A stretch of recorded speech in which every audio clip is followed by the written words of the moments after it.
This is section 15.6 on integration. So before we learned about chemical shifts and why they were important, the next most important thing to know about resonances in NMR spectroscopy is that each chemically equivalent proton will give its own signal, and all of the chemically equivalent protons responsible for a signal will add up to give a certain amount of area, meaning that, for instance, if you have two protons that you expect to be chemically equivalent, they will give identical an identical shift, and instead of having one proton's worth of response, you will actually have two.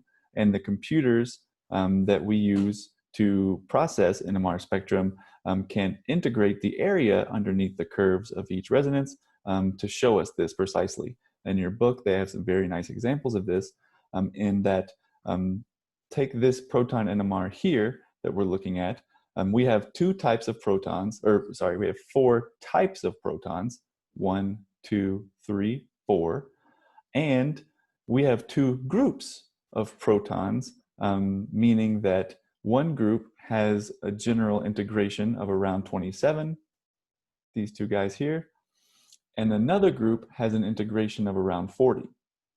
And you can see that if we divide all of them by the lowest number, we get approximate proton values of 2, 1.5, or sorry, 1, 1.5, 1, and 1.5.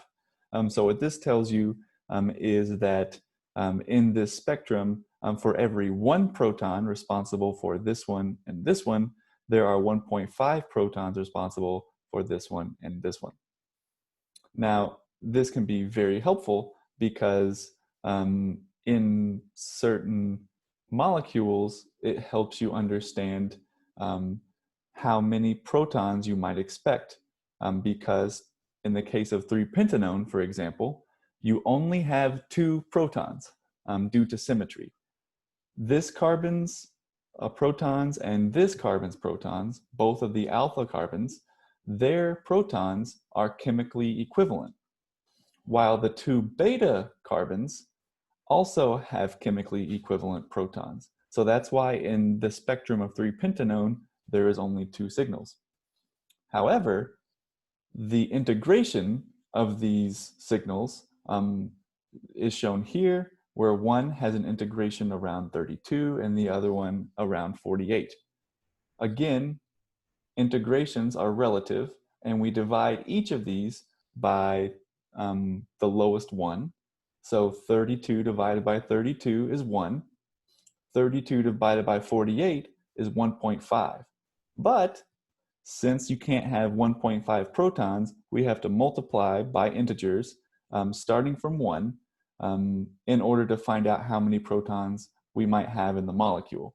So if we multiply by 2, that would give this one a number of protons of 2, and this one a number of protons of 3. But 3-pentanone has 3, 5, 7, 10 protons. So this total of 5 is not right. Instead of multiplying by 2, we actually need to multiply by 4, so that this signal is responsible for 4 protons and this signal for 6. Now, the number of protons we see in our spectrum correlates to the amount of protons that are present in our molecule. And that's essentially the end of 15.6. So we'll move on to multiplicity in the next section. So this was 15.6.